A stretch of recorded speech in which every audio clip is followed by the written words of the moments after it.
This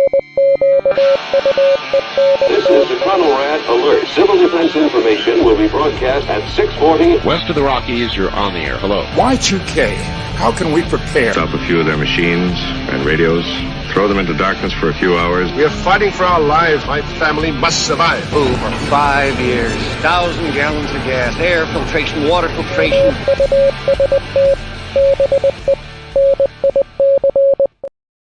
Coming at you live from the frozen tundra that is East Central Alberta, Canada, broadcasting via the auditory and visual mediums to my fellow delinquents across the globe. Welcome back to the workshop where we create community, find freedom, promote preparedness, and share success. I am Toolman Tim. Today is November the 25th, 2024. This is episode 476 of Workshop Radio. And if you don't notice, I've got my very good friend here, Mr. John Willis. How are you, brother? I'm great, man. Man, it's good to be back. That month flew by. Where did those 4 weeks go? I realized a few days ago, I'm like, shit, I got to set that live stream up. And I'm like, it's been a month already. I had no idea until I got the message from you the other day. I had no idea at all. I had to even look to see if we were weeks ahead of time. I know. That's what I thought too. I was like, there's no stinking way at all. And we've been, I've talked about it, but we have been so busy with the business expansion that every day that I can make it to Lloyd, which is about an hour away where the city is, I am just going crazy. So it's been awesome. So how's life been treating you, brother? Good. Business is good. Family's good. Everyone's good. We're everything's really focused on the party right now. We had 6 weeks and here we are like a week. We have this week and one more week. People start getting here Sunday night, Monday.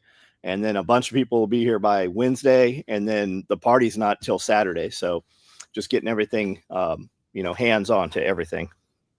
So I don't have a clue what I'm in for, but we're flying into Atlanta on the 4th. We're coming down from the 4th to the 11th, but we've got a day travel and some messing around. So we'll be around probably by Friday, I'm guessing. But nice. What happens at an SOE Christmas party?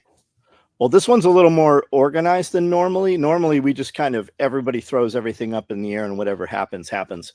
But we have music, which has been in the back before. We have a big stage and a tent, which is up next to the podcast building, kind of.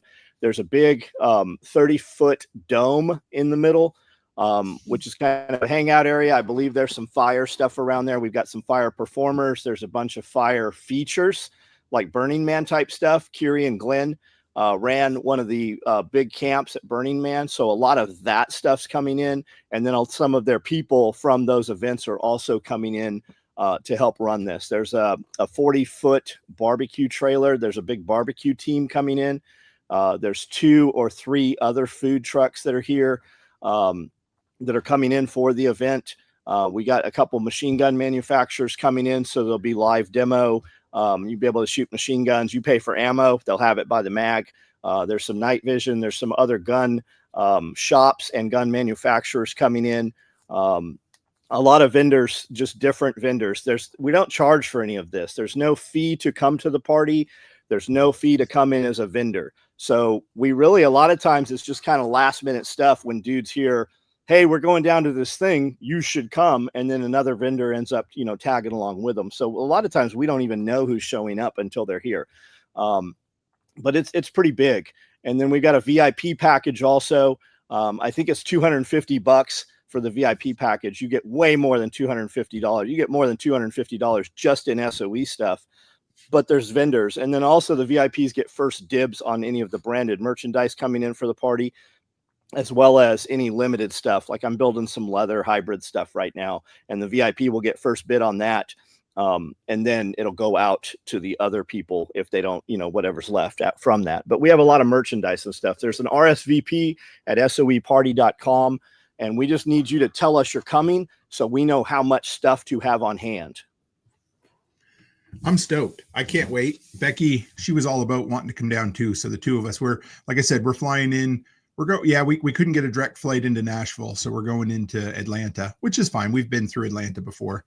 Yeah. And we're going to drive up and go out and see my good buddy Brian at the property, Delinquents Gully. We're pretty excited. I don't get any chance to really work there, but at least we can go and walk it. It always feels like home, even if it isn't, Bring all those guys. Like anybody you want to bring them. Everybody's welcome. We even open it up to the town here a couple days ahead of time, right before we announce it out public, about 24 hours ahead of time, because we have Little White coming. We have Supreme Lyric Supreme coming in, a couple of other performers, and there'll be hours of, live music and stuff. So we put it out to the public about 24 hours ahead of time and just kind of let them know also. Something somewhat related, but did I see that Big Daddy's is moving?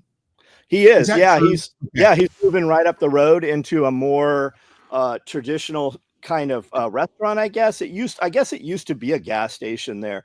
But yeah, he's moving just about a mile up the road. A little closer to town? Yeah, I would rather have him next to us. He's a great neighbor. So you never know what you're going to get coming in there. But yeah, I think it's probably going to be better for him where he's going. Oh, that'd be good. I mean, if it's anything like part of Camden, there's a good chance that'll stay empty for a while anyway, I'm thinking, unless the owners of the building have a plan for it. But I'm thinking, yeah. I heard truck stop, whatever that means. But it's a family called the Patels. Most of your Indians that come here from India take that last name. So who it really is, I don't know. But I mean, those guys all do really good business in town here. People are always like, we don't need another cigar shop, another vape shop, another liquor store. But if you guys stop buying it, they wouldn't have so many. And it's good business for them. Those dudes do well business-wise, for sure. I mean, there's a reason that you drive around the countryside and you see bail bondsmen and payday loans and pawn shops all over the place. And dialysis centers. Yeah, it's those are good idea fairies. Everybody wants a vote on how to spend other people's money, but they don't want to make their own money and invest it themselves. It's always we need a bowling alley, we need a water park, we need a skate park. Well, we had all that shit. You guys didn't use them. They closed it down and put something else in there. That is the crux of small town living. It's not, you just take it for what it is. Everybody wants to say, well, you know what we really need? We need a water park, or again, a bowling alley or a movie theater. Would be nice. That's a modification of the must be nice mindset, Wouldn't it be nice to have this? It really is, man. And Amanda and I, we drove 90 minutes to go someplace not here this weekend. We left, went to Cheesecake Factory for breakfast. We had sushi, hit a couple antique stores, hit a couple makeup places, because it's not here. That's why we live here, because that shit is not here. And when, rioting happens, riot season's coming. I mean, if you look at when they were smash and grab and doing all the riots, that's when Trump took office last time. You're about to be in the middle of riot season. We don't have none of that shit happen here. That's why we live here. We're in the middle of nowhere. I don't have codes. I don't have zoning. I have food running all around me alive, and we can process that in a hour period and turn it into meat if we have to.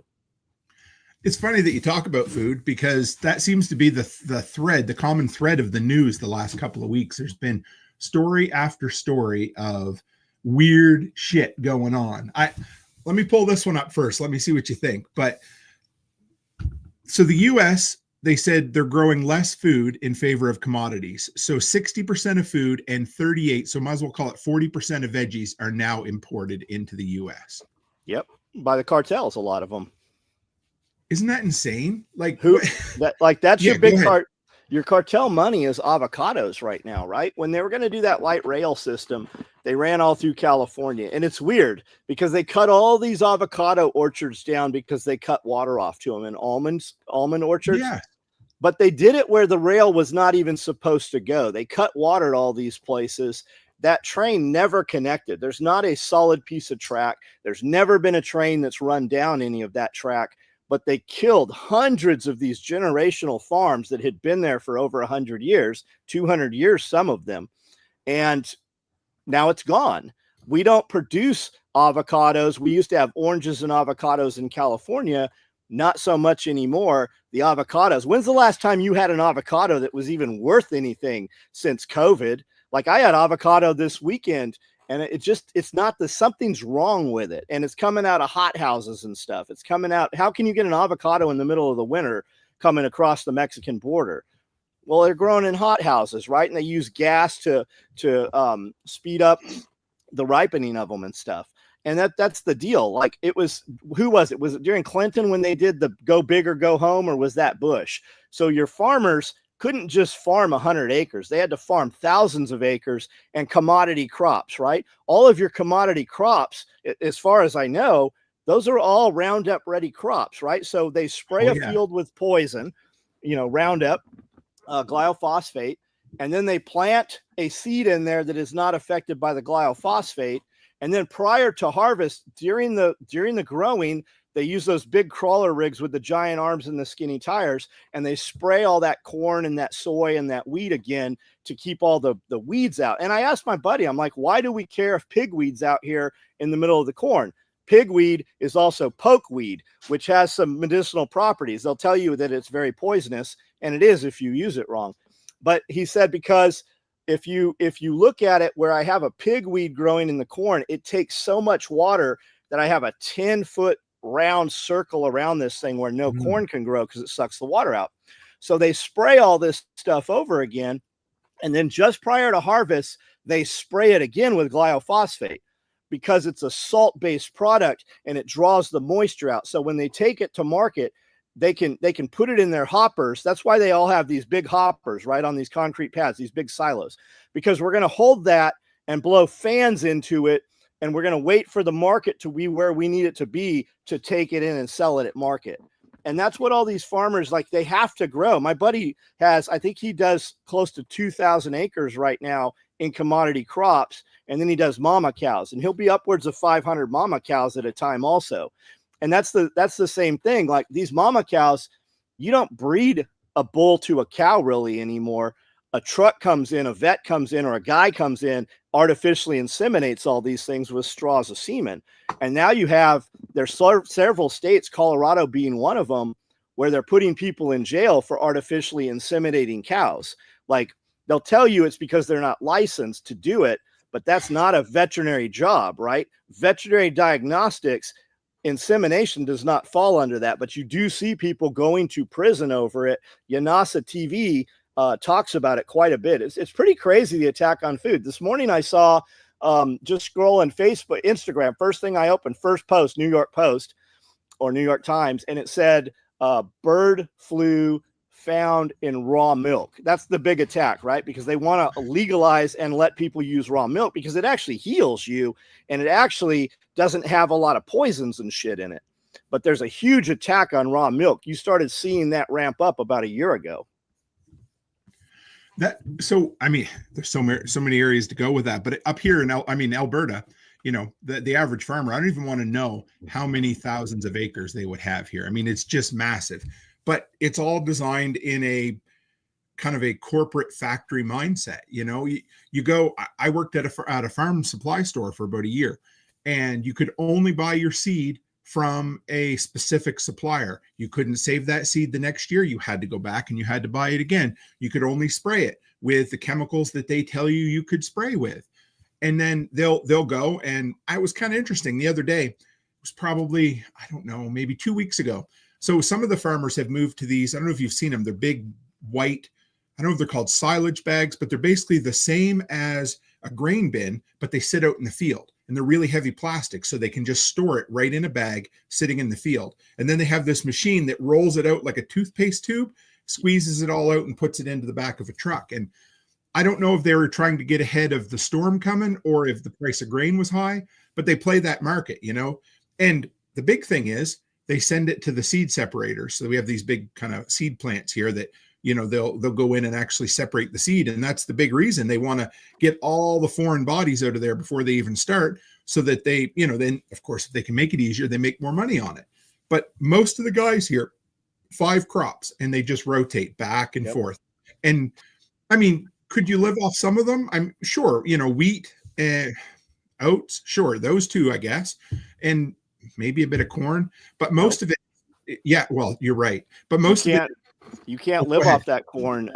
You could take dent corn and feed it to a human being, and they would just deteriorate, right? There's no nutritional value that your body can absorb. You have to use something called nixtamalization in order to process it so that your body can actually look into it. It's very interesting. It's not a huge process, but most people couldn't do it at home with what's sitting at their house.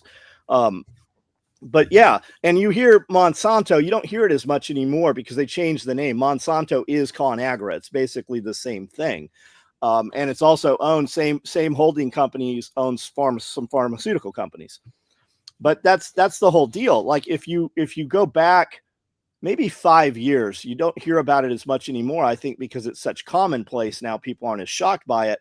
But they would go around and test farmers' crops 100 acres away, 10 miles away, and that pollination would come from this seed here and germinate over here. And because it tested for that patented seed biome that came across, they would destroy that man's entire crops or charge him for it, which I've heard of too, which is insane. Yeah, the same people that sell the seed also sell all the chemicals. Right. It's this great big incestuous relationship, which whoever designed is a genius if all you want to do is factory farm and make billions of dollars off it. But it's a mess. Look over in Europe right now. If you want to see what's coming to the United States, look no further than Europe. We're going to be 10 years, 5 years behind them. But there's this whole push. It's really communism right now all through the UK and such, especially with farming. And you have another farmer protest that's supposed to, I guess it's taking place right now. But they're going through and they're putting such a tax on these farms that when they are inherited, they have to sell off 50% of it. So you're not going to have any food over there in Europe. It's pretty fascinating. If you want to see kind of how all that shit went, look at a Wartime Farm. It was very interesting, that KPBS show. And it's basically a living museum. They take these old farms and they put historians on them, people who have not farmed, and they have to make a living for 1 year in that time period, as in World War II. And they said, okay, we're not going to grow cereal crops to feed to animals so that humans can eat animals. Instead, we're going to cut out the animals because they take too many calories and human beings are going to eat the cereal crops. And that's basically the gist of it. And that's what you're seeing all this push with the elites, right? The crazy madmen, the 1% of 1%, they're still eating cows. But you and I, the useless eaters, the breathers, we just are going to eat cockroach milk or cricket protein or mealworm protein. It's in thousands of products right now on the shelf in Walmart. It just doesn't say mealworm protein or cricket protein. It has there's about 100 other terms for that. Well, I don't know if you saw the article, and we may have seen the same one, but it was basically the gist of it. And I think it was on one of the an Ayn Rand Instagram account that I follow there. And it was something to the extent of, it's high time that the farmers stop hoarding all the land. Yep. And I thought it was like, the farmers need to pay their fair share. We need to put their inheritance tax up so high that the families can't keep the land. And I'm thinking, are you serious? If that's not the definition of a looter, I have never seen it. So who buys it, right? When the price is too high for the normal man, it's the big corporations. Like BlackRock came out, their stated goal was by 1930 to own 25% of residential housing within the United States. By 35, they wanted to own 65%. They are currently already surpassed that 25% goal, it is said. They own 25% of residential housing. You will live in the pod, you will eat the bugs, you will own nothing, you'll be happy. Another reason I love living in the country. Like you said, I sure as shit don't mind traveling. I mean, live in the country, make your money, and then travel to other places, man. So I'm sure I picked up a couple Canadian stories this week because I thought you might enjoy them. I don't know if you saw this one or not. So northern Saskatchewan, and of course, the northern area, without being too impolite, is where a lot of the reservations are, right? Because of course, when that kind of worked out, we kind of sent them to the bad pieces of land. So they had 27 cases identified the other day. Are you ready for this? Scurvy, John. Scurvy. They haven't had scurvy since the 1700s, when sailors were on, literal sailing ships. Yeah. All you need is vitamin C, right? Tomatoes will do it. Yep. So tomatoes, kiwi. I don't know if I'm going to guess that they're living off a really heavy carb diet with almost no inputs of any, fresh fruit or vegetables whatsoever. But they're starting to think that there's probably an abundance of scurvy cases across all of northern Canada. That's scary as shit, man. Is this mostly on the reservations? So I only did a quick, it looked like about half of the cases came from the reservations so far, but they're expecting that the majority of them come from there. So is the government going to step in and solve this problem by giving them some other disease, or is this them themselves saying this and then addressing it within the reservations? I'm curious.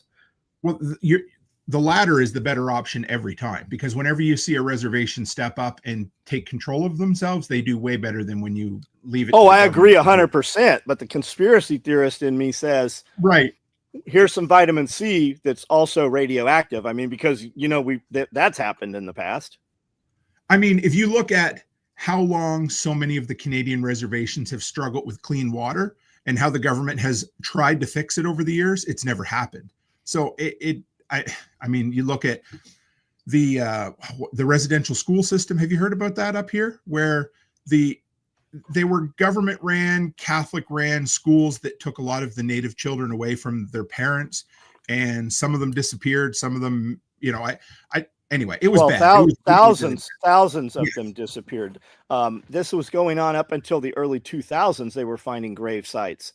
It's just the surface has just been uncovered. And this has the government written all over it once again. So what do? And then now we're dealing with, I don't know if you heard about this, but our Canada Post is on strike up here. So I really don't care, other than, you know, my t-shirts from you normally come through Canada Post, so they're being held hostage somewhere for a little while. But other than that, so get this, for anybody out there who, you know, has a rudimentary understanding of business, John, if you lost $3 billion over the last 6 years, there's a good chance you wouldn't still be in business, right? Well, I'd be in prison. Right. Now, if your employees came to you and said, I know you've lost $6 billion $3 billion over the last 6 years, but what we want is a 24% pay increase over the next 4 years. What in the hell would you do? Right.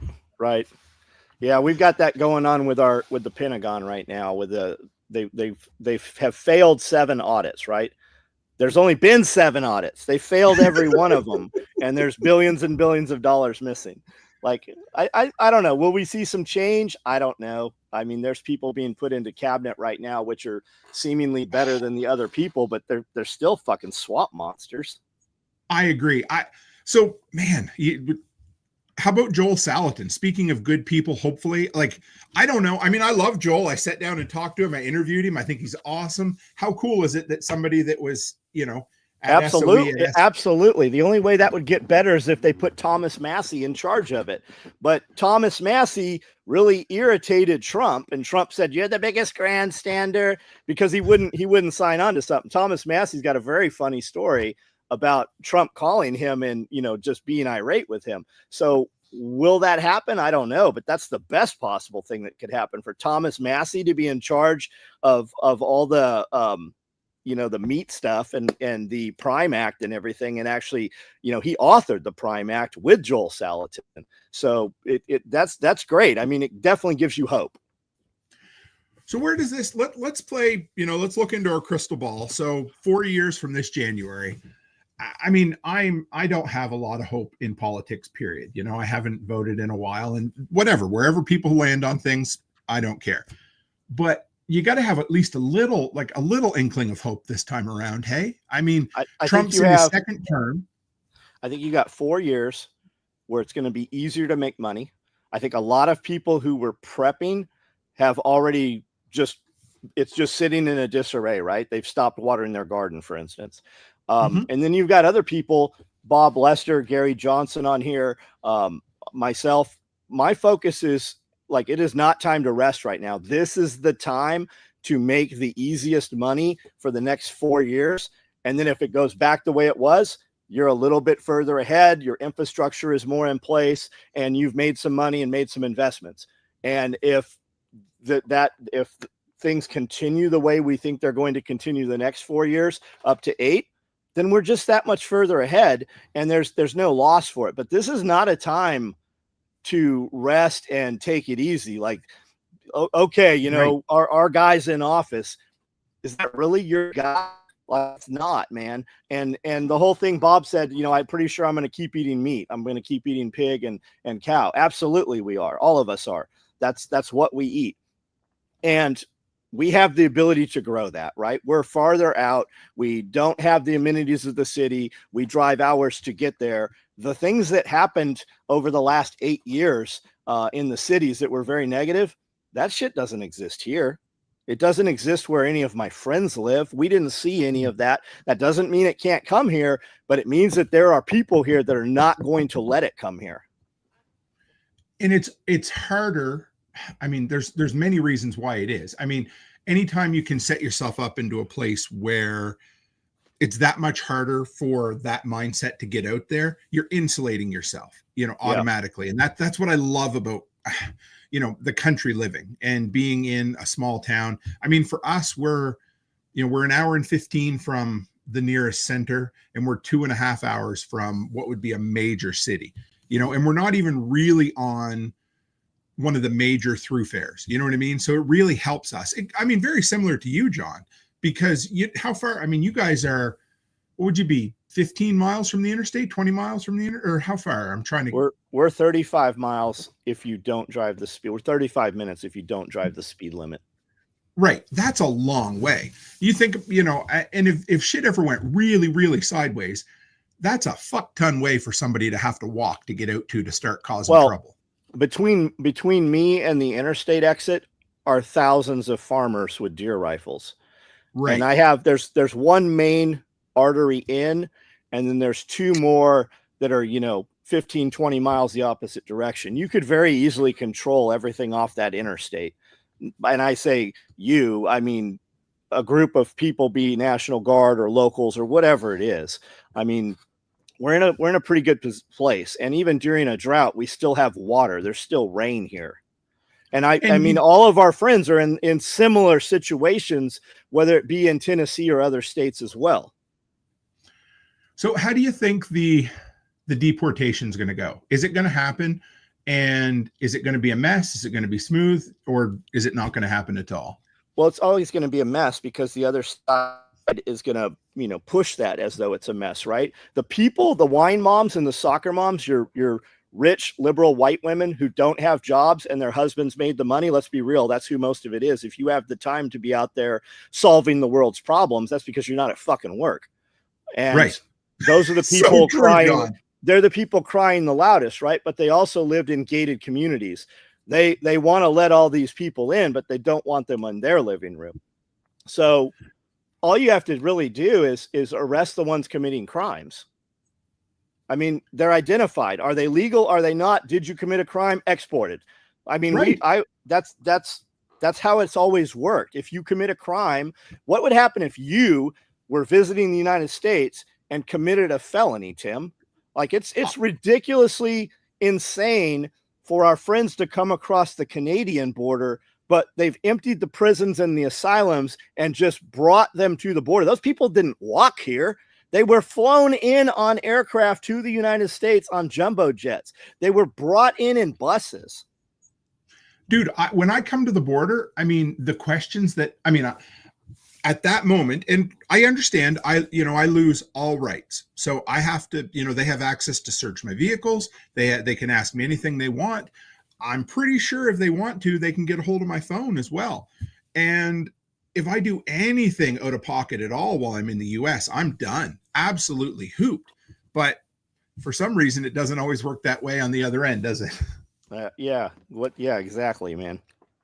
I don't get it. I don't know. I mean, I'm paranoid. I even think, you know, if I'm going to have a beer or an old fashioned while I'm in the States, the last thing I'd even think about doing would be hopping in the vehicle, you know, and you should be paranoid. Unfortunately, you have to be paranoid nowadays with any law enforcement contact. We were talking about this on the live the other night. We got a friend he started being a long shot trucker, and he was talking about dash cameras. And I said, unfortunately, you need a forward facing dash cam. You need a rear facing dash cam. And then you need a camera that nobody knows is there to record any contact it has. We got Tennessee Highway Patrol right now that has arrested over 100 people for DUI.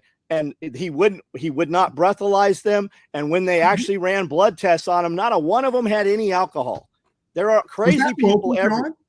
It was Was that somewhat local? local. Yes, it was. It was in multiple locations, and some of it was in this county. That's We have insane. we got a female tenant. We got a female highway patrol officer.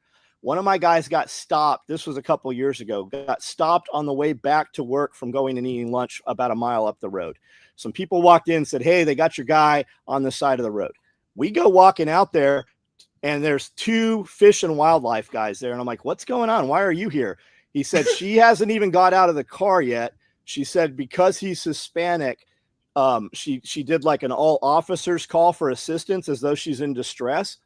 And because he was Mexican, had some tattoos, I said, if you guys made contact with him, they go, yeah, we've spoken to him. She's waiting for another officer. I go, can I have my guy?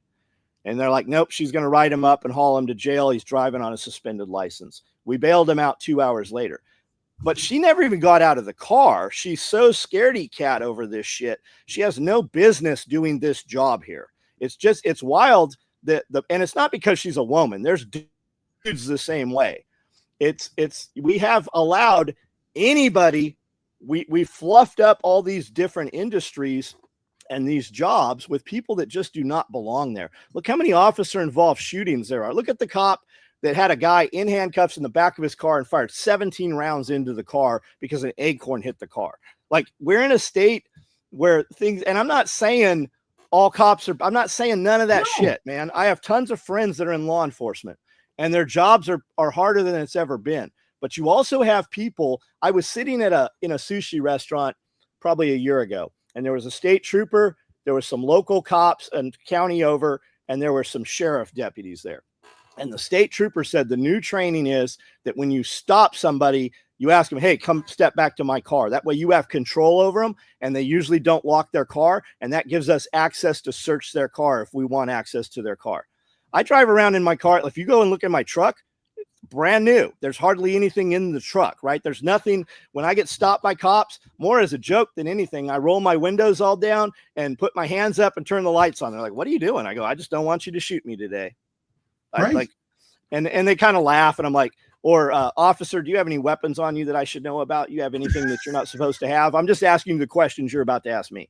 And I mean, I'm a 52-year-old white dude in a brand new truck. When they run my registration and insurance, I've got 20 vehicles they know that shit. When they come up license registration, I oftentimes don't even know where my paperwork is, but they know it's registered because it's right on their dash when they pulled me over. They have a camera that reads the license plate and pulls up everything associated. They know whether you have wants and warrants. They know if you have prior felonies. They know if you're on probation. They know if you've got a CCW. They know all that shit. They're asking the conversation to see how you react. I'd like to know. So we've switched here in Alberta now. We no longer have, I guess, registration stickers. You know how you had to, renew your plate every 2 or 3 or every 2 years, every year here. And you get a little sticker for the year, So that's all done electronically now. You still renew it, but you don't put a sticker on your plate. And I'm 100%, even though they haven't been open about it, I'm 100% sure that they switched to automatic cameras in their dashes that look at the plate, because not very long ago, our local county mountie, as I call him, he pulled me over as I was pulling into the grocery store, and he was a long way away from me when he turned his lights on, and he said, your plate's expired. And I said, no, it's not. I just renewed it all. And we'd bought all new trucks, and the registration didn't get automatically renewed like I thought it did. So, I mean, it was totally on me. I was like 3 days past expiration date, and it was like 3 minutes past 5 o'clock. So I couldn't even go in on a Friday and get them renewed for the weekend. He's like, well, I guess you're going to have to walk. I said, well, I'll do what I have to do. But I mean, there's no way that he knew that other than it automatically, it was so fast, right? And I'm sure they've switched to that.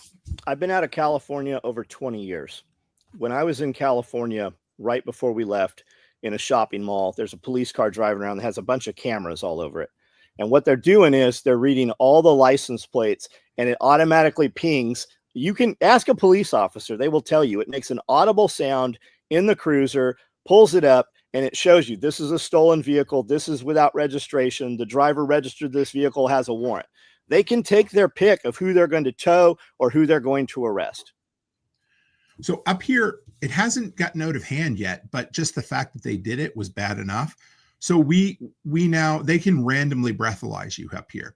So they can have, they can just have random check stops where you have to blow now, and you cannot refuse. If you refuse, it's the same as a DUI.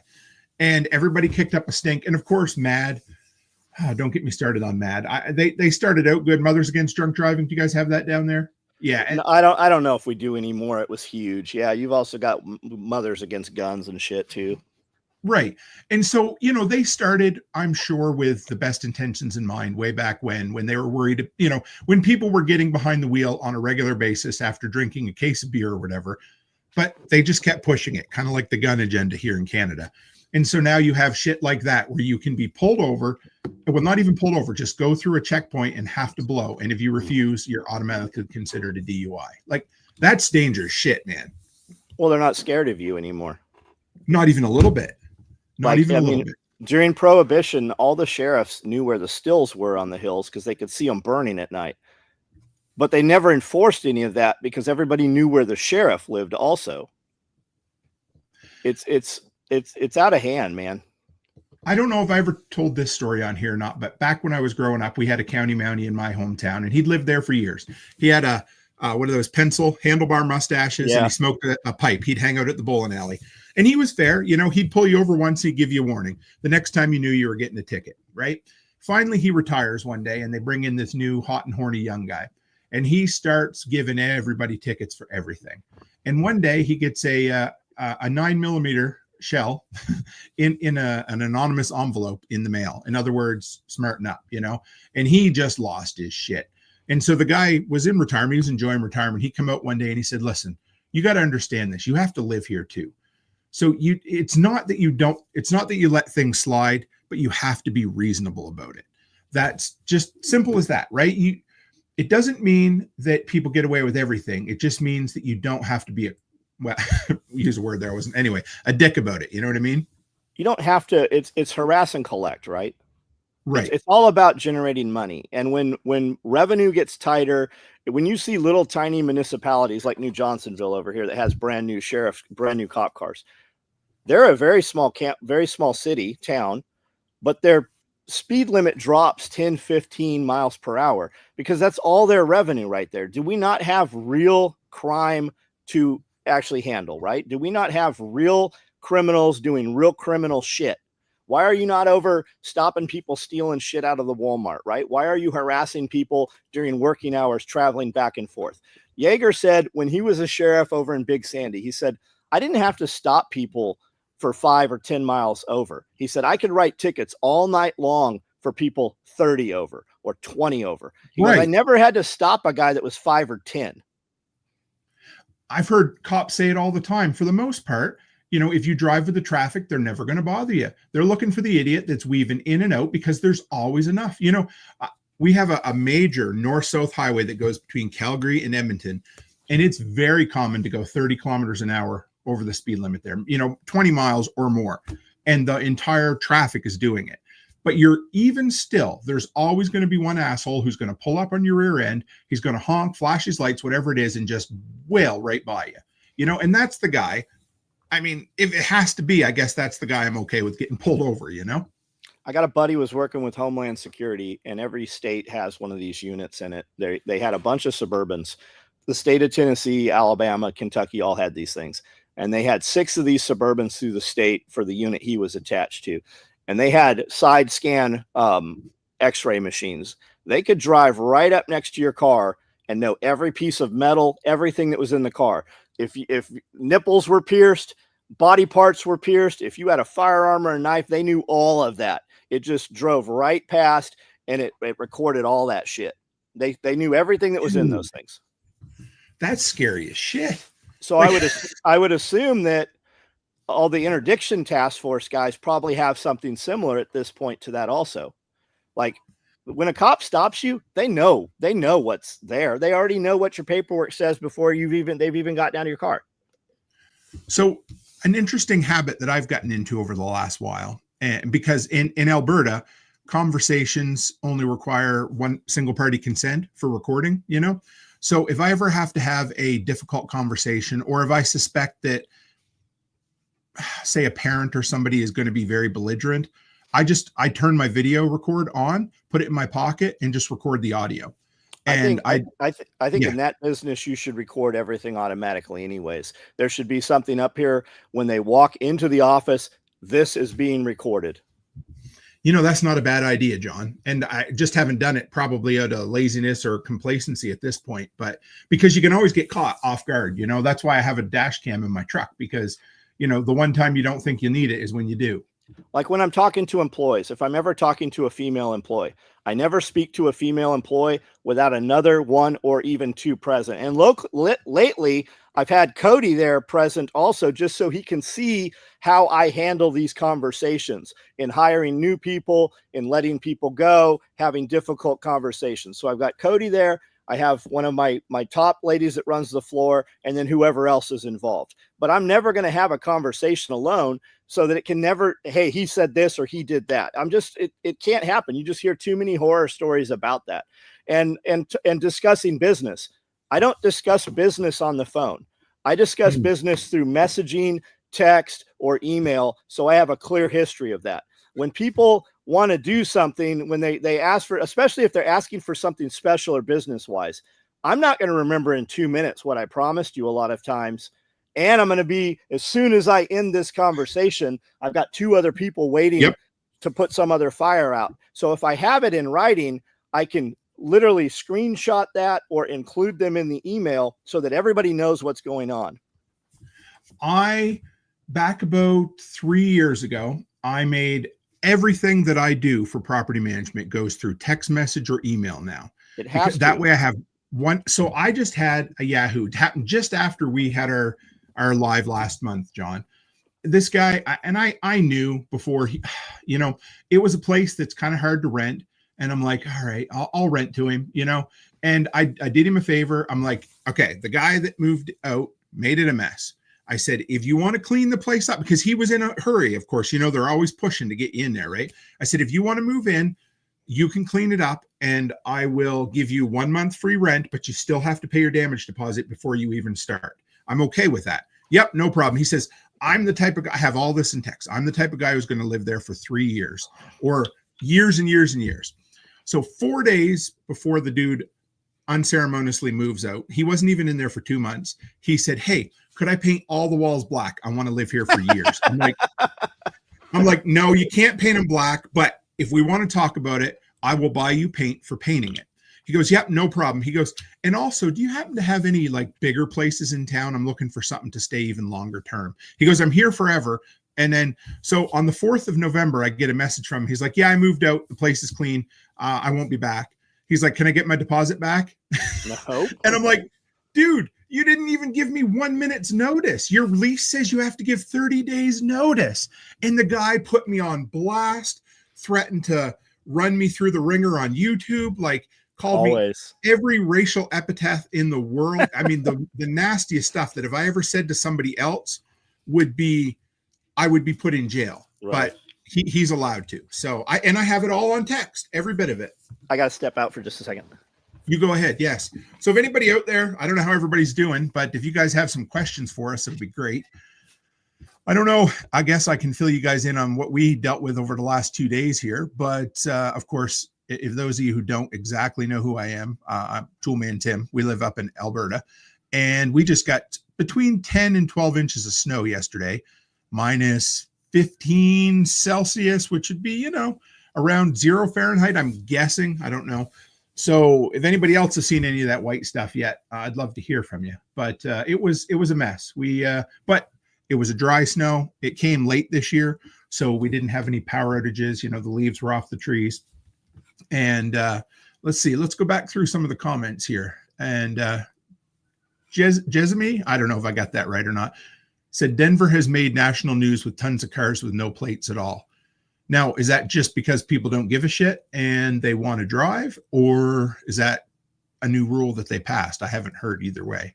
And let's see here. We got pro tip. If you have dash cams, never volunteer that you have camera footage. If it asks for it, only surrender it through your lawyer.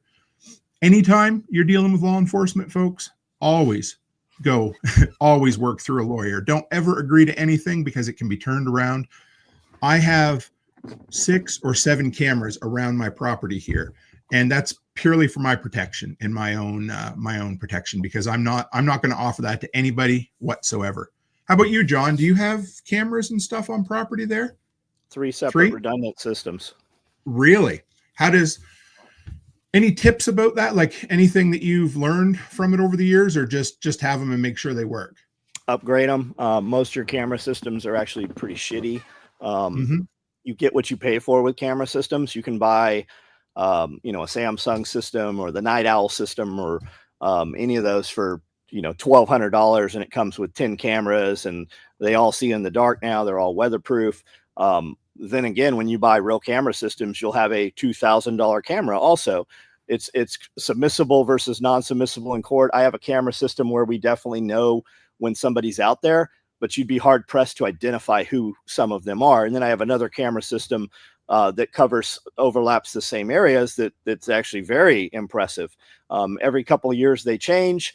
I don't have any camera systems that are wireless cameras. All my cameras are wired and they're up high. And then I've got battery backup. Also, I have a bank vault battery pack that backs up the entire system if it goes down, and that camera system will run for, I don't know, weeks.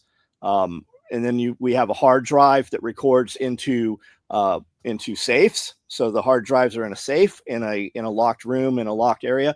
And then they also upload to the cloud. So we have a backup if somebody came in and was to get a hold of that, or if something happened to that set of, I say hard drives, they're little server units. But if something happened there, like a fire or whatever, after something, a robbery or something, we still have it uploaded. So redundant systems, you get what you pay for. And then you're going to be hard pressed to go beyond 100. You can get 100 feet on those cables. When you get to 150, 200, you lose and start having problems with them.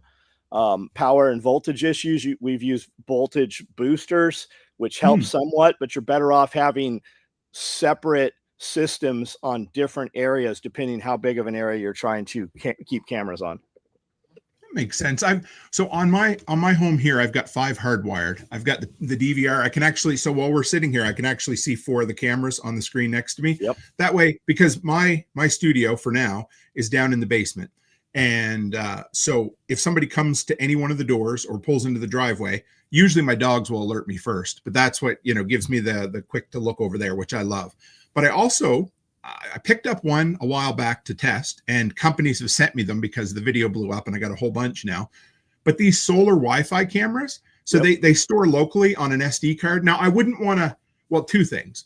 If it's all you can afford, then start with that. But it's also a really good form of redundancy. But at the daycare, the one over just here in town, it's a very old building, which would be really hard to run any wiring on whatsoever. So I picked one up there. We now have 2. They've been running for 2 full years. They have a built-in battery with a solar panel that's maybe 5x7. I've never once had to give them any supplemental power at all.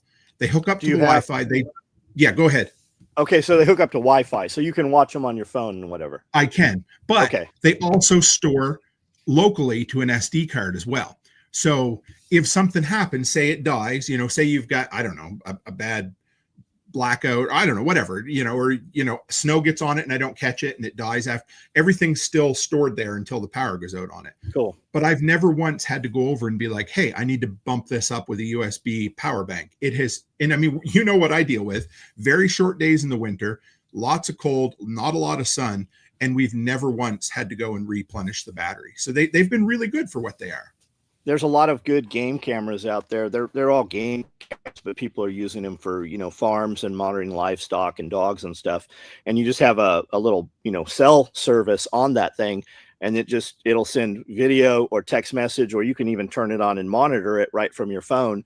And I think the fee for some of those, and I think you can put up to 5-6 cameras on some of those services. And I think it's like $15-$20 a month. And then if you pay it, for the year, but those seem to work really well too. There's a company that's in my head, Night Owl, just because I see it targeted on Facebook and such. But there's a ton of stuff like that. If you just go to any of your sporting goods stores, they all have cellular service game cameras, and those things all run. You can set the sensitivity. They're full color. Some of them have sound with them, and they all do video.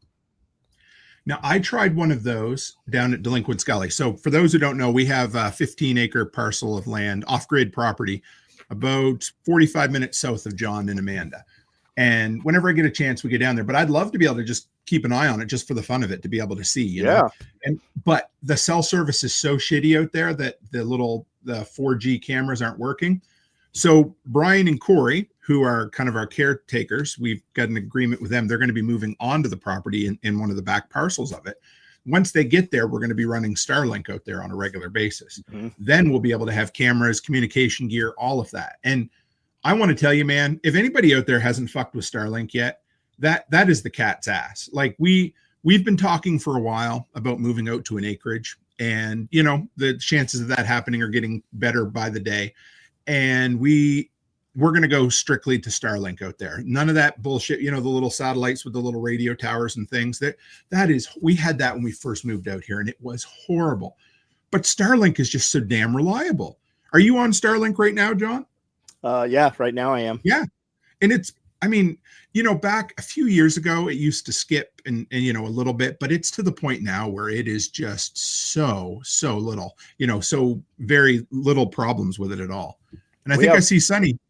I just wanted to show him. Is that, Sonny Pazakis, guys. If you don't know him, check him out. What great shit he is. But he'll be here December 7th. He'll be here. His birthday, I believe, is December 7th even. We're on the Starlink. We have the mobile, the original mobile unit, because we couldn't get the mount unit. It took like a couple weeks to get it. So we bought the mobile service and then just mounted it over here. And when it rains heavy or gets a storm, we lose. I still have real cable service coming in here. So I've got 3 networks of service coming in. So we're seamless, but we do lose quality. I don't know that I could do a live feed when it's really storming off Starlink. Now they got the new one. Guys, we're taking those Starlink mobiles, and there's companies that were putting them and ruggedizing them for, big off-road races and adventure stuff. And now Starlink came out with their own little mobile mini deal. I've got my eye on that. And when I start doing a bunch more road trips, I'm going to get something permanently mounted to the back of the truck, because they're just, Gary Johnson says Starlink is tits. It really is. Like it's a game changer for all of us. And I love it. Yeah. Sonny says, we got a Starlink about a year ago. Well, nothing is perfect. It's better than anything else we can get out here in the woods. Certainly. Look at Spear Coast. Jack used to have to go into Hot Springs, Arkansas to his office to upload his shows, right? Had he had Starlink out at that cabin area at his house out there, he wouldn't have had to have traveled or even maintained an office for that. I love it. I absolutely love it. There's a question here I wanted to get to. I think this is Jessamy or Jessamy. I'm not sure how to pronounce that, but said, "Hey, Tim, how's the Trump election affecting Canada? Denver, Colorado 170 was hit with snow last night and stopped traffic. Pikes Peak has a new nice blanket." People joke that we're the apartment above a meth house sometimes, and I don't necessarily look at it that way, but we're neighbors, right? And so whatever happens down there affects the hell out of us, So if mass deportations start, that'll be an issue. Although it's really funny up here, and for those who don't know, the liberal government is in power right now, and they would be very comparable to the Democrats down in the States, but they've all of a sudden realized they're not going to get reelected. And so they've taken a hardline stance on immigration themselves. After being very liberal on immigration for the past decade, all of a sudden they have come in with some measures that if the conservatives did them, they would have been slapped in the media. And there's so many people who are probably going to end up having to leave the country. So that part, the tariffs are going to be interesting when they happen. Honestly, overall, when Trump was in office, it was good for us. And we're heading toward a conservative government next October.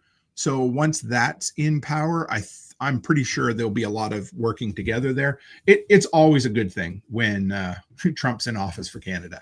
I saw something. Trudeau used to be a school teacher, and there's some investigations of improper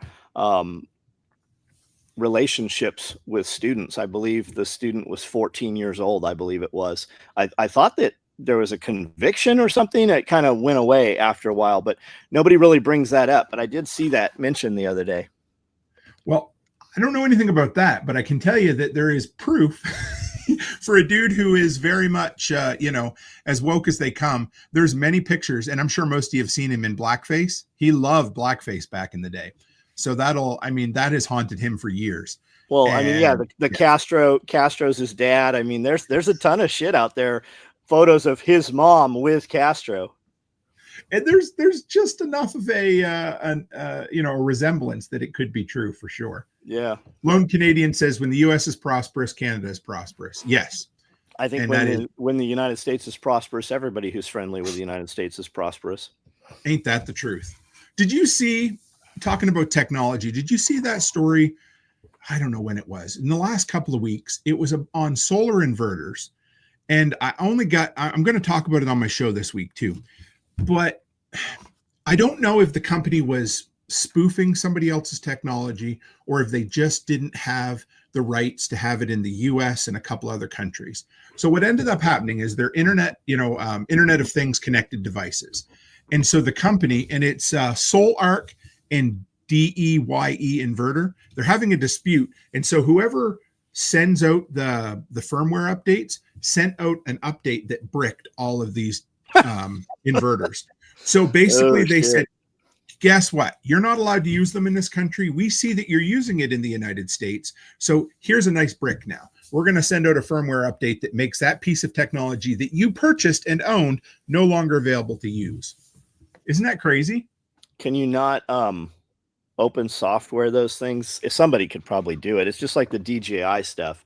You can upload a different firmware onto that DJI drones that doesn't have all those parameters. I don't know how to do it, but I know there's dudes that do.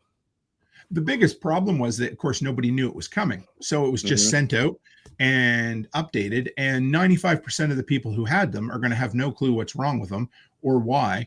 And basically it came with a little message. You can't use this in this country. So it's now no longer allowed to be used. So you need like a VPN or something. I mean, you get the same thing supposedly. I've never had Netflix, right? I don't have any video services like that, but they say with a VPN, you can watch shows that you're not allowed to watch in your country by using a VPN. Absolutely. And it's another way to hide your tracks too, or at least make it a little bit more difficult to track you down if that's the case. I think it makes it more difficult for the layperson to track you down. Sure. I think that, the government still has access to all that shit. There's any way to hide your tracks to the people that if people with enough money and enough power want to find you, you're not hiding from it. So, you can hide yourself from a few, the ne'er-do-wells, like, the Russian hacker, you might be able to hide yourself from him just because you're making it difficult for him, but you're not hiding from the CIA or any one of those alphabet agencies. You're fooling yourself if you think you are. I think that you should maneuver even local government stuff. I mean, we just had those big hearings over Wildlife Authority placing game cameras on people's private property. And they actually got smacked down a bit over it in court. Court actually ruled on the homeowners after years and years and tons of money spent to take this to court. But I think that even on your own private property where nobody can see you, I think you should maneuver as though you are being watched. So if you're doing something questionable and you think nobody can see it, man, you should really second guess that. Drones sitting up, even the city using drones for property surveys to assess your property tax values. Law enforcement drones sit up high and can see tons of stuff. We've got weather balloons that sit up over every major city every day and gather and, snatch data. But if you think you're safe, you should just really question that. I had a really interesting conversation with a guy at an event last year, and it was actually on his property. And it was near a fishing pond, and he wanted to build a cabin. Basically, it would be a living quarters. So he'll have friends come over. They might have a few too many to drink, and he wanted to have kind of like an Airbnb cabin for them to stay in so that they didn't have to drive. The problem is that he didn't want to have to pay the taxes or get it inspected or anything like that. And I totally get that. So his idea, because I didn't know this, but in his area, the municipal government uses drones to go and look for improvements on your property. Yep. So he was going to just build a lean-to that looks just like something you'd stand under when you're fishing. And then underneath of that, he's going to build it. So that's something, man, a few years ago, I would have called people a conspiracy theorist to worry about that. And now I already have some plans for some things that I want to do that I'll talk about some more in a couple of months that are going to require covers like that as well, simply because I don't want people to know my business. Yeah, you have to do it underground, or you have to put up, like we have dudes that'll have you see it here quite a bit, like you'll have a mobile home or a RV and the roof will go bad. Rather than replacing the roof, they just put a lean-to over it. You just have to put a lean-to and some way to distract the vision of the drone. I mean, look at what's happening in Ukraine and stuff right now.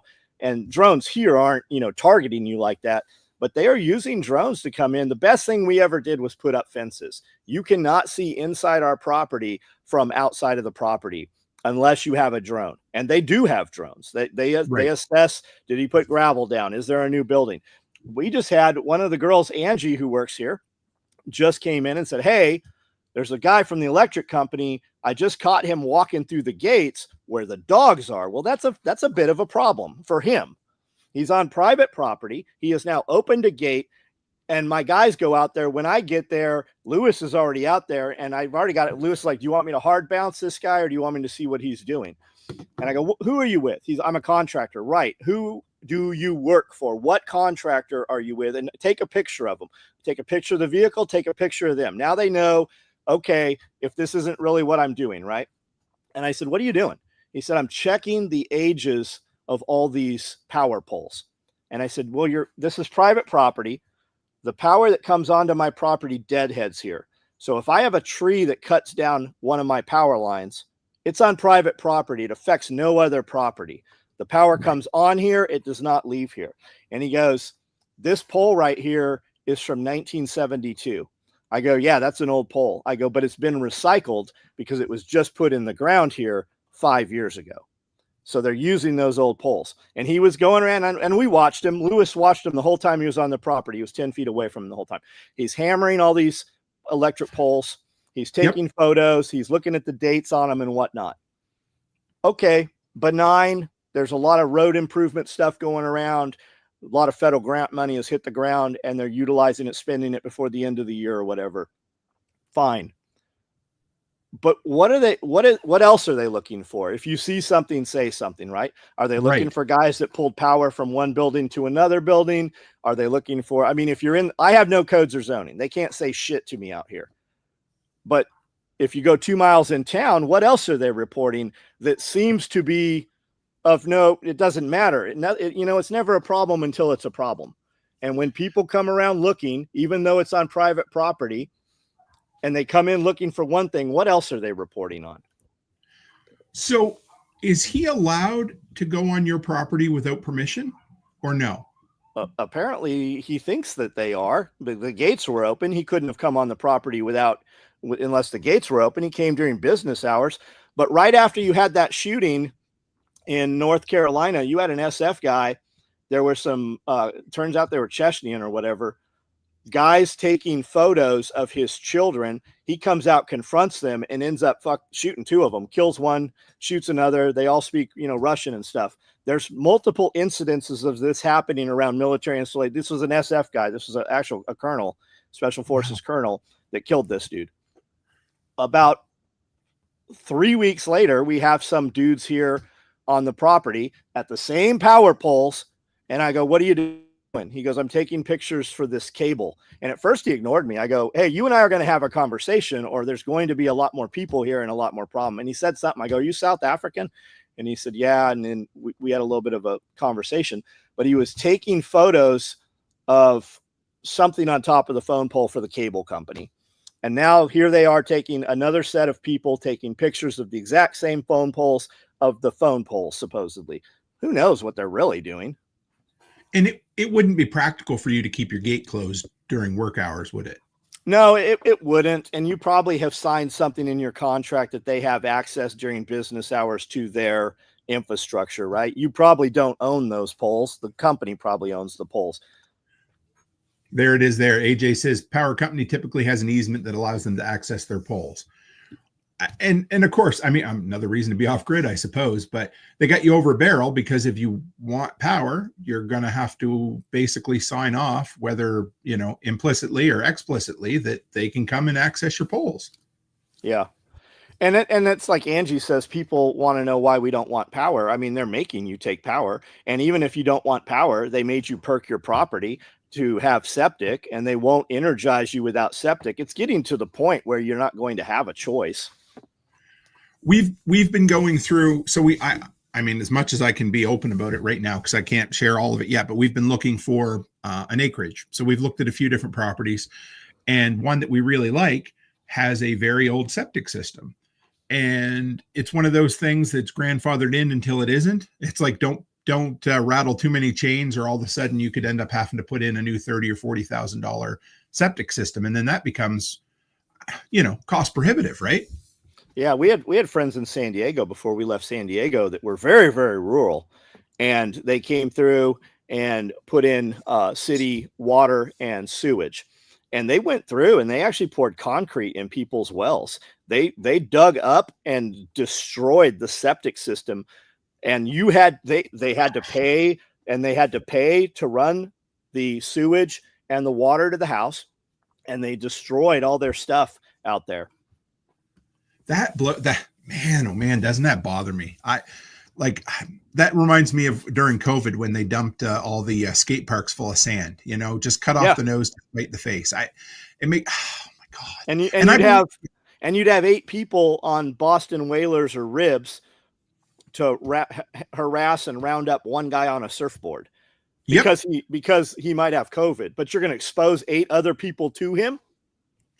It's the same thing up here. We have, you're not allowed to have tint in your windows. I mean, there's some weird rules about it. So the cops will be known to take a knife and cut through your tint and then tell you to come, they'll give you a fine, and then you have to prove that you removed it as well, but they'll ruin it just so you can't enjoy it. But all of their cars have tint. Oh, 100%. Also, I actually enjoyed this today, but they can also talk on their phone while they drive. Yeah. They'll pull you over. We've got a bunch of those in this town right now, people getting pulled over, and they're like, I didn't even have my phone. It wasn't even in the car. And they said that he saw something. We have a lot of that bullshit going on right now, but they're on there, and there's plenty of every time there's one of these posts, people start posting photos of these officers who wrote the tickets on cell phones themselves. Dude, I tell you, here, they'll pull you over for if your license plate's covered in snow. You'll see cops with license plates covered in snow all the time. I see cops with a headlight out all the time, and the same shit you'll get pulled over for.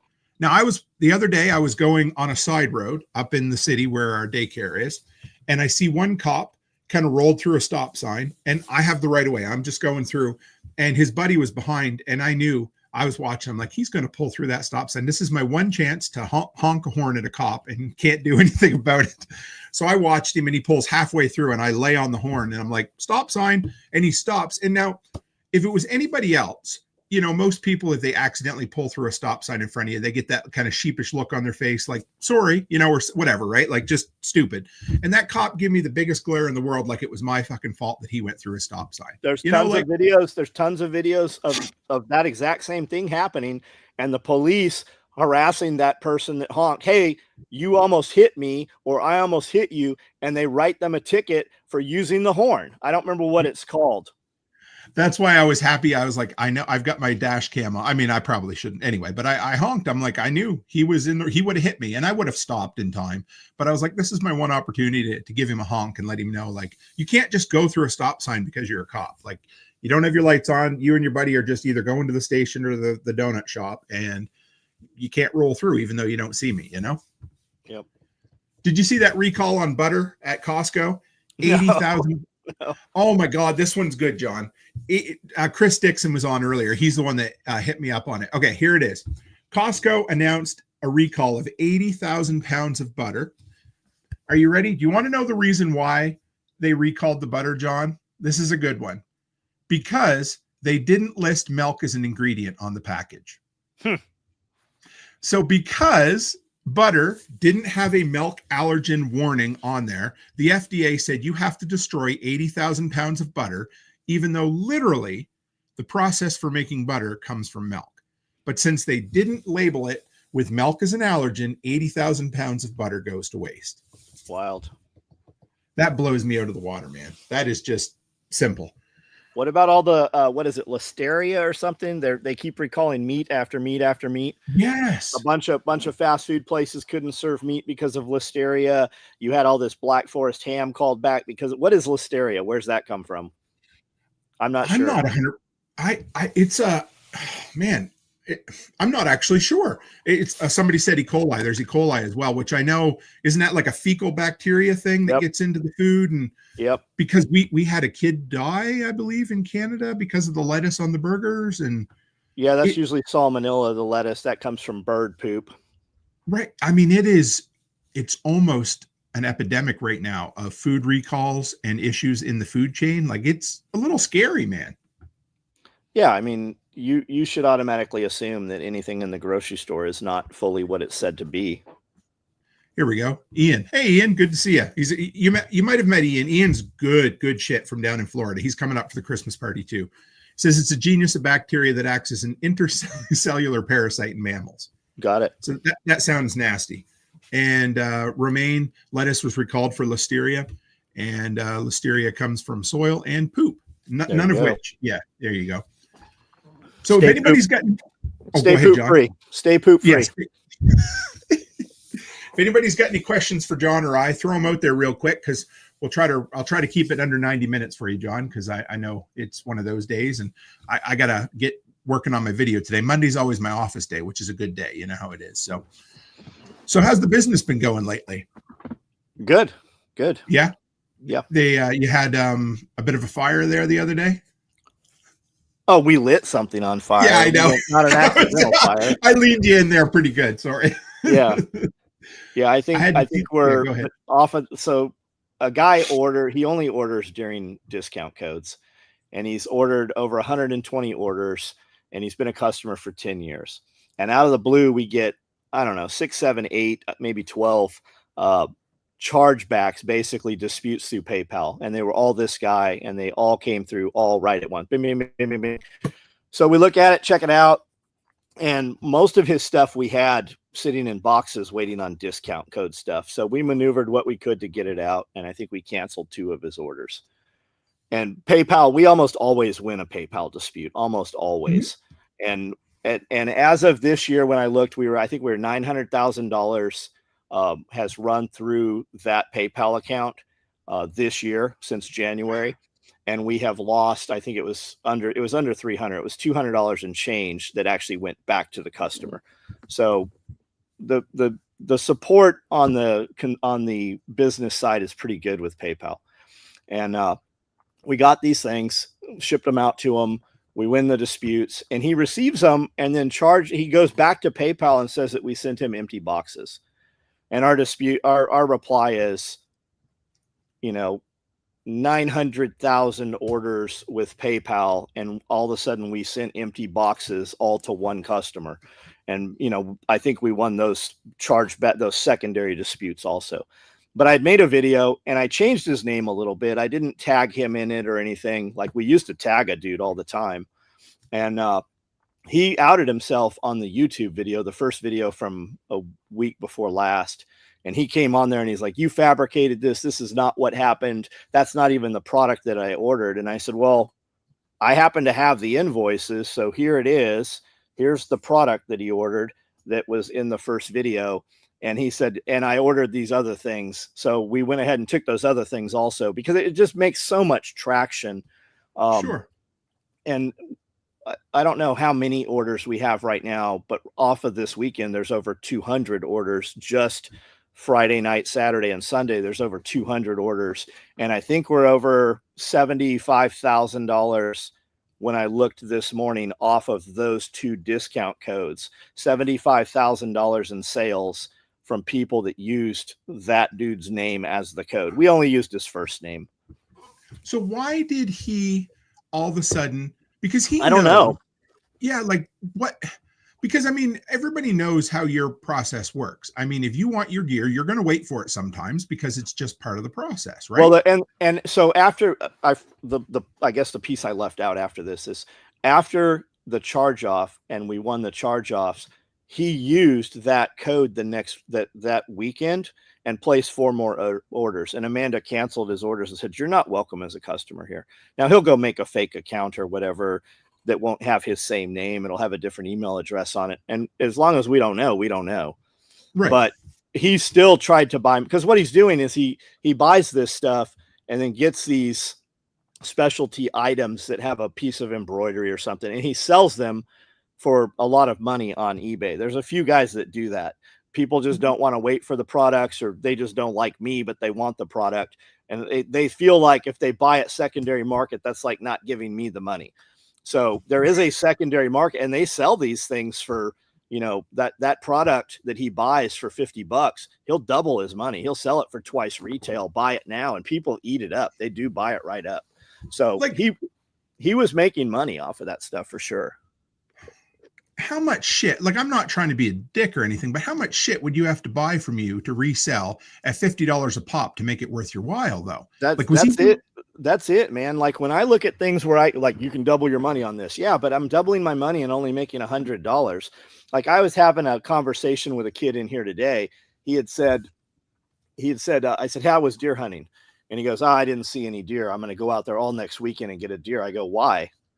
He goes, "Well, it's because," I go, "you could just buy ribeyes at the store. Like, you're going to go spend all your entire weekend." I go, "What that says is you don't make enough money." And he goes, "Well, what do you mean?" I go, "You can go out here and shoot this lamb out here and butcher it down and fill your freezer up with this lamb." And he goes, "Can I?" I go, "Yeah, but how long is that really going to take you? That's, 6 hours of your life to do that. Why don't you just go to the grocery store and buy the pack of the meat that you want, go to Costco or a butcher or whatever?" I go, "You don't make enough money." I go, "I know you don't understand what that means right now, but it costs me too much money to go out there and butcher that lamb. We have all these animals, so if society collapses and that revenue can't come in the door, we have this, and we can, when the power goes out, we don't have to flip a switch. All the infrastructure is here. Right now, it's a hobby farm / zoo. But if the time comes, we know how to breed these animals. We know how to reproduce them. The animals make the soil. The animals make the grass, and everything is here if we need it." I go, "You need to spend your weekends making hundreds and hundreds of dollars, whatever that is. You have to find that thing." Mm-hmm. And these are employees that I say this to. I guess I'm lucky that none of my employees will ever go do that. So I don't know if I haven't actually told you this, but after last month's show, after talking about it, and I've mulled it over for a while, I actually shut down the Patch of the Month Club. And it was coming for a while. And I have always said to folks, when you're building business, do more of what makes you money and stop doing the things that isn't making you the money. Now, here's the caveat to that, folks. As you go along, there's going to be things that still make you money, but don't make you enough money anymore. So they have to go too. And so that's what ended up happening with this, because it was basically taking up 2 days a month. And if I ran the numbers, it wasn't making a whole hell of a lot of money. It was fun, and I really enjoyed it for the time being that it went.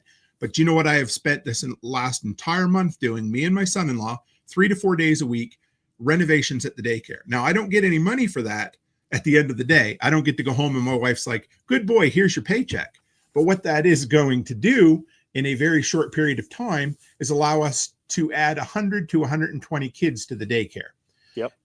Now, each kid is, in the ballpark of $1,000 a month, roughly, give or take. Now, I mean, you got expenses and everything like that.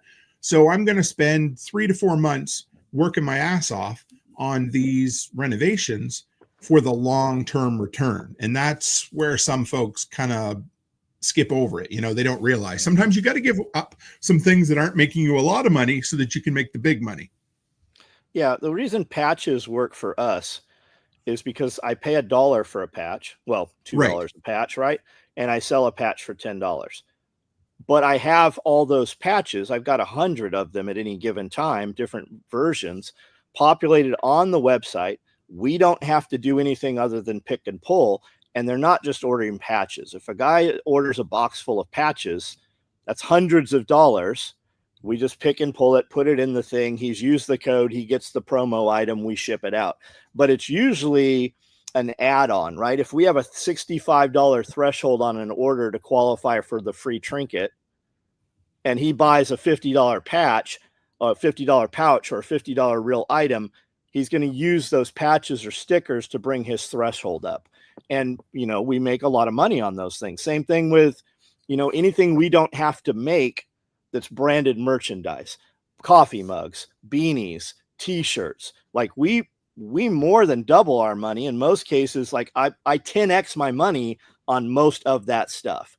Like anything that comes into the business, we have to double it. Like I don't bring any products in that I make a 30% margin on. We don't have to do it. There's plenty of other companies selling things that make 30% margins. If we're selling something, I double my money or better on it. And that's what I love. And I think for me, I had to realize that like you're a product-based business that you're going to make really good margins on, and those upsells of $10 or $20 here and there make a huge difference. Whereas I'm not a product business. I'm a service business. I make videos and we offer a service for, now it doesn't mean that I couldn't still make money off it, but it didn't take off to where I wanted it to. So for me, that extra time's also gone into the YouTube channel. And, between last month and this month, I'm halfway between 20 and 25,000. And the patches were 2% of all of that money.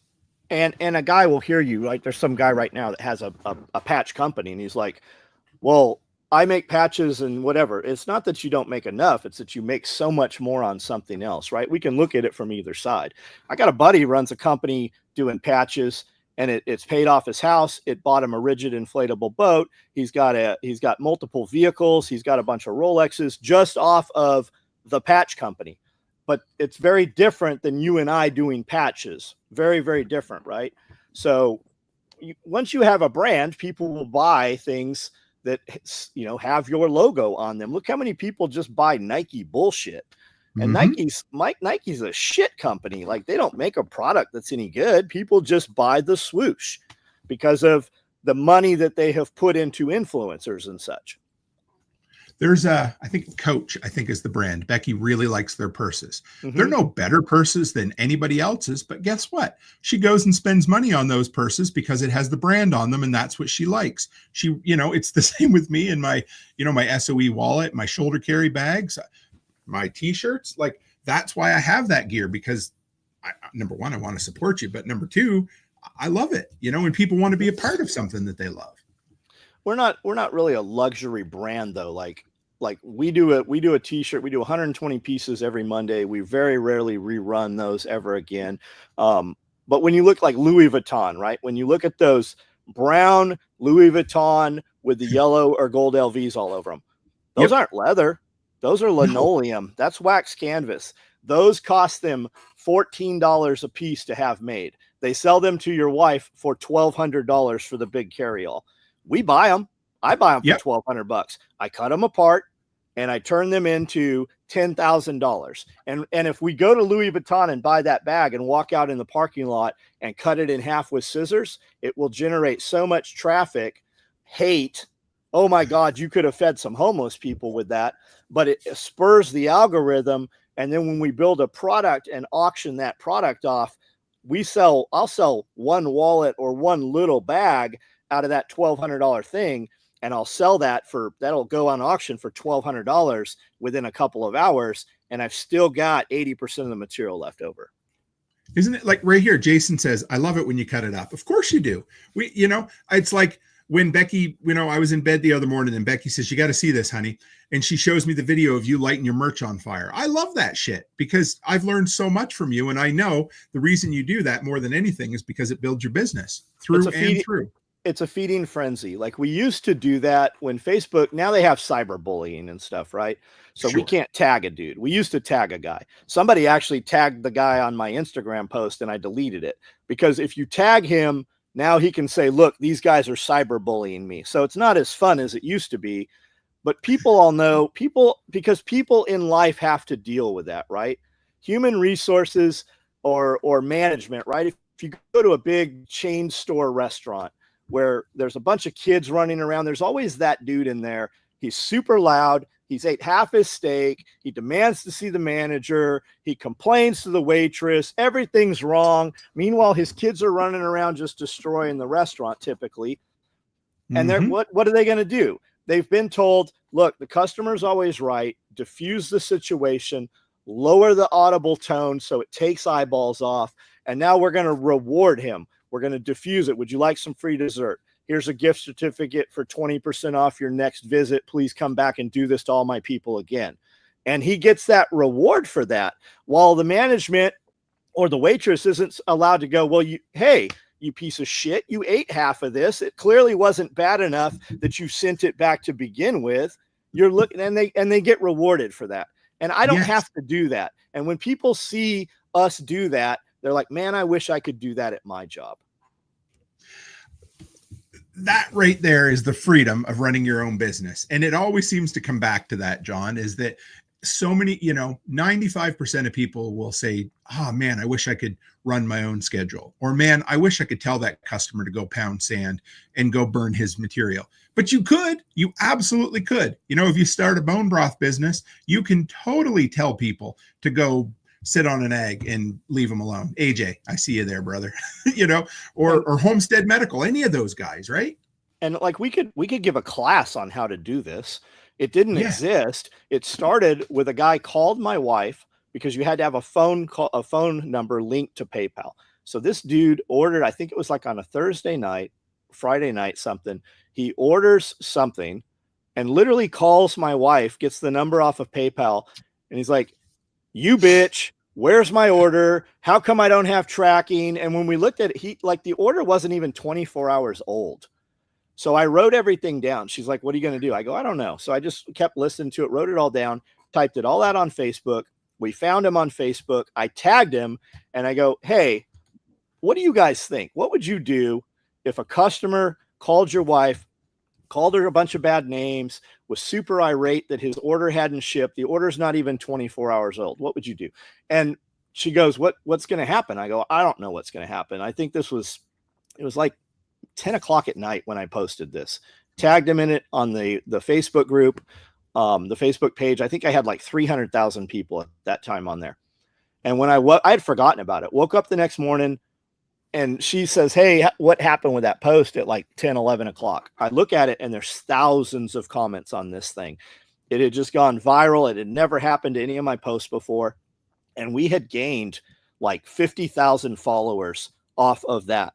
And people are like, I don't know who this guy is, but I like what he's saying. I wish I could do that at work. And then there was the other side, right? Customer's always right. You can't do this. But those people saying that, those weren't customers. They were never a viable customer to my product. And we gained a ton of customers from that. And we would, once a week, it used to be also back then, a lot of our stuff, we didn't have an interactive website. You would buy things. You would tell me you wanted it. We would build it. And then we would send you PayPal info for it. So every Friday we would do a kill order video where guys didn't pay. I'm like, hey man, Bob Joe's, he didn't pay. Here's what he ordered. What do you guys think about? And we would sell all that stuff. People would pay double the price of it just as to tell that guy off. And we couldn't even keep up. It was more, and the sales would just run and run and run. It was the best advertising we had ever done. It even surpassed any paid advertising we had ever done. I love it. I don't know. I'm sure there's other examples of bigger companies doing that, but do you know any other examples in the wild of companies that do that on a regular basis? You see it occasionally. There's another side to it also. In Business 101, I remember the professor saying on average, a happy customer will tell 3 people, but a dissatisfied customer will tell 11 people. And the example I use is when you're driving past the car lot, you never see a dude out there with a sign that's like, man, I really love this car dealership. They really make me happy and they did everything I want. But you do see a guy with his kids out there and a big banner's like, these guys really screwed me over. Don't buy any cars from these people. And there has to be right in all of it, right? From both. You have to, if you're doing this blast, number one, you've got to be right. And you have to have a solid product. So what we find is with these guys, we're not the first company that they did this to. They're the same guys that are berating the girl at the customer service desk at Best Buy or at Home Depot or at, Walmart because their Chinese crap broke, like she has anything to do with it. But they're so used to doing this and getting rewarded for it. They go out on the forums. If you're buying my gear, most likely you're also on some internet group on social media or one of the original, forum groups. And these guys go out there and they're like, man, these SOE guys, I can't believe this. I ordered this thing. They didn't ship it. And then they made fun of me on the internet. Well, everybody reading that, for every one guy commenting in those threads, there's 1,000 eyeballs on that thread. And they know that guy. They recognize his name because he's done it to multiple companies. I got this thing. It wasn't what I thought. Usually he's the problem in all of this. And those guys watching that, they know that.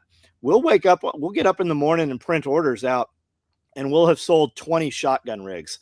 And Amanda will go, somebody's talking trash about the shotgun rigs. I go, what do you mean? She goes, well, I have 20 orders back to back. And I'll email them. I'll go, hey, where did you hear about us?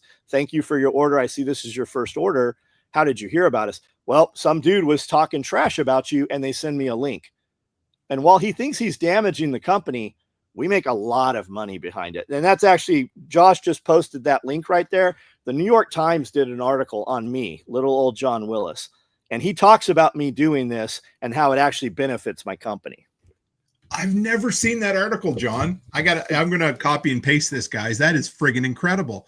Because it's worth a read. It works. It works. It continues to work. But you can't be a fledgling company. Like you have to have a solid product, and you have to be right. Right. And that's the big thing. Mm-hmm. It's a little similar in, well, okay. If you're ever scrolling through Reels or something and you'll see one of those videos where like somebody's like, how you can apply drywall mud to a door or to a wall, use a playing card, like one of the dumbest things you'll ever see. And people, those kind of videos get more traction because people are like, are you an absolute idiot? Why are you doing that? And of course the person knew that when they made the video. It's the same as if I leave something not wrong, but something controversial in a video. Yeah. You get way more comments on that. Like, no, there's no way I'll use 9-volt or whatever it happens to be. And if you're scrolling Reels or Shorts and it shows up, it's because it's going viral. You get way more from somebody seeing that and sending it to somebody like, hey, does this work? Or, hey, try this. Or I send it to friends and I make fun of that person. I'm like, look at this goofball, right? Yep. As long as that share is worth way more than a view or a comment. Do you know how many Reels you send me, John, that I go back to watch again, maybe a week later, and they've been deleted, and not because the person deleted them, but because it's controversial? Yep. I love it. I bet you half of them, and it makes my day, Yep. Well, John, we better wrap her up. We've been 90 minutes.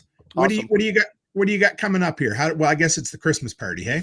SOEparty.com. You can register right there. You don't really register. You just tell us you're coming. There's no fee for it. If you're a vendor, if you have a product, a service, a good, and you want to come set up, we just need to hear from you what your product is and how much room you need. We're having a hobby horse race. As crazy as that sounds, there's some really big prizes. They're giving away a brand new AR-15 to the high winner. Look up Hobby Horse on Instagram. It's these little girls jumping over hurdles with stick horses. We're going to do that here. It's going to be absolutely crazy. People are wearing costumes and they've got their whole choreographed thing going on. So make sure you come out. We got a lot of music, a lot of food. It's going to be incredible. It's going to be the party to live in infamy. It happens to be on D-Day. I can't wait. I'm excited. This will be my first party to get down to. I'm going to be there, which is going to, not that that's a big deal, but I can't wait to see you. I'll go to Tennessee any chance I get. And for anybody out there listening on John's side, if you want to follow me, Toolman Tim's Workshop on YouTube. I put out a video every week on generators, backup power. Just did one on how to survive a deep cold blackout. And this live stream is actually going to be moving to its own channel come January, and it's going to be Workshop Radio. It's already there. We're streaming there as well. But if you want to come by and check out This Week in Prepping, as you can see right here, I do that every Thursday, which is a hell of a good time. So, John, man, I can't wait to see you, and we'll hopefully maybe make some time to sit down and do a recording when we get together. How's that sound? Well, we're doing a live podcast recording Q&A for the VIP. So we'll make sure we get you in there with that. I would love it. Yep. All right, folks. As always, stay happy, stay healthy, and have a great week.